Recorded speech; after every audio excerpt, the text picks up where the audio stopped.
The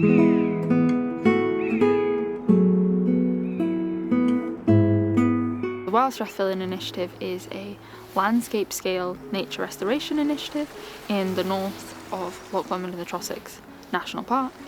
So we're looking at working with communities, land managers, development trusts, organisations across that area, looking at how we can deliver nature restoration as well as benefits to communities. Strathfillan as an area, it's made up of 3 small villages. It's not a big population, and most people will know it as somewhere they pass through onto somewhere else.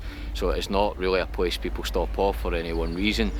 And with that, it's very much service-based, and certainly that's the economy, and certainly that's what people kind of tend to work in as tourism, really. Yeah, so I guess for us, again, it's that equal weighting of nature restoration. So nature is thriving, the habitats are connected, restored, are able to those natural processes are being restored, as well as communities that are thriving and sustainable. There are places for people to live, there are jobs, there are livelihoods that people can have, and really looking at what that looks like in the really long term. I think one of the things which we're now seeing is the connections between different sort of individual projects, which maybe started as individual projects which the Wild Strathfillan team would see the big vision behind, but maybe us each individually between the different landowners, managers, community groups maybe didn't see those connections right away, but we're now getting to a place where the connections are starting to come through. I've been working alongside Wild Strathfillan for the last 2 years to develop some woodland on the land. So we're creating 2 sort of new broadleaf mixed Scottish woodlands, sort of about 2 hectares worth.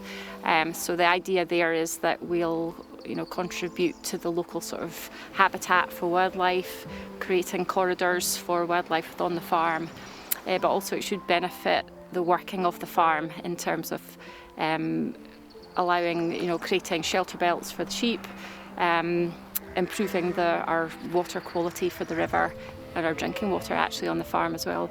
But I think the bottom line for us is that it is a project that wouldn't have gone ahead without that practical help, but also the funding for it. Financially, it was a non-starter for us without the help of Wild Strathfillan. Within the kind of more people side of things, one of those is about lifelong learning. Lifelong learning in Wild Strathfillan covers quite a wide variety of different things. So we basically want to try to work with all age ranges, both in formal educational settings, but also informally in the community as well. So basically we have been working with the primary schools in Killen and Crianlarach, and we've worked with the primary schools doing a bit of outdoor learning, nature connection, helping them gain things like their Eco Flag Awards, and also I've been supporting them to run their Eco Club, which is like their after school club. But as well as that, we want to bring learning into the community, and so we've been organising lots of different sessions on various ecology topics. We've done bat walks, we've trained people to do bat surveys, we've trained people to ID invasive species, we've done lichen walks, and also trying to do things that are a bit more creative, so looking at nature and art. So for instance, done like a nature inspired banner making workshop and things like that.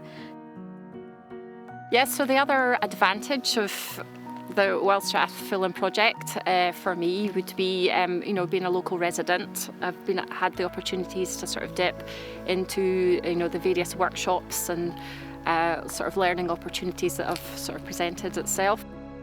With time, we will become more experienced in what we're doing, and we will understand the nuances of the local area. If you give people the support, the time, and the connections of, set up the connections of each other, then I think that can be delivered at the community level. This Wild Strathfillan initiative's doing really well to provide an alternative to start building that local capacity that people from this community can be involved in that. some of the other work streams we've got. So we've got some stuff about engaging and celebrating the communities and their natural and cultural heritage. So we've got a big project called Stories of the Land. So it's looking at, it's mainly in oral histories, but also some kind of pictorial histories, looking at, how has the relationship for the people who live in this area, how has that relationship with the land changed from past, present, and into the future? So it's collecting those stories and preserving them for other people and using that as a way of supporting people to, engage with everything that's around them and giving those opportunities to people. We've got currently 6 health walks that are throughout the area in the national park and 6 strength and balance workshops. A part of it is a sort of social sort of side of it as well, so the groups can encourage each other to sort of walk on a regular sort of weekly basis. But in that you are accessing footpaths and walks within your local area.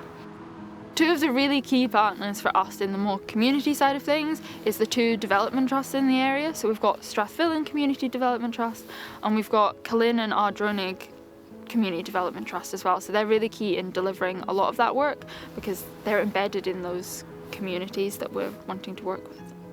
The potential for nature restoration to be a kind of vehicle to help deliver on some of the other ambitions that the communities have. So whether that's employability, skills development for young people, job security, even kind of housing and things, and making sure that more families and young people stay in the area. And we're not saying that nature restoration is going to answer all of that, but there's definitely a role where some of these nature restoration projects have the potential to deliver for communities and support communities to achieve those other ambitions that they have. So we were offered the chance to do some drone training. So it just so happened that my son, who had just graduated, was around, and that was something that was of interest to him. So he had the opportunity to take part and become a drone pilot.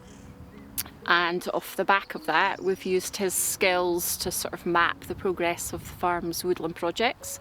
But he has also taken sort of the initiative in a way. He got a grant from the King's Trust project to start up a small business. All the work we're doing, benefits people to stop off and notice it, like all the restoration work that we are trying to achieve. It's got benefits for nature, obviously, but it also has benefits for people in many ways, sort of from a recreational point of view, and also from building that local capacity for people who live here to actually be involved in that type of work and to start developing an understanding of what that's about and why it's important to them. Not why they're told it's important to them, but why they believe it's important. So I guess we're starting to talk about Wild Strathfillan, maybe it's a 100-year vision, and thinking about how we spend that time really supporting that partnership and the shared learning between those partners and linking up the different ambitions that our partners have so that collectively we can have this bigger impact than if everyone was doing that individually. But also to make sure that there's kind of a initiative that exists with momentum that's kind of independent of us as the Countryside Trust, where we're currently leading that coordination, but actually getting to a point where the kind of initiative is more resilient to the changes in staffing levels or the changes in funding. There's always a momentum and that kind of coming together around that shared vision for Wild Strathfillan that, long outlives the current funding streams that we have and the current projects that we're delivering, because it's about this much wider ambition for the area and for nature and for communities.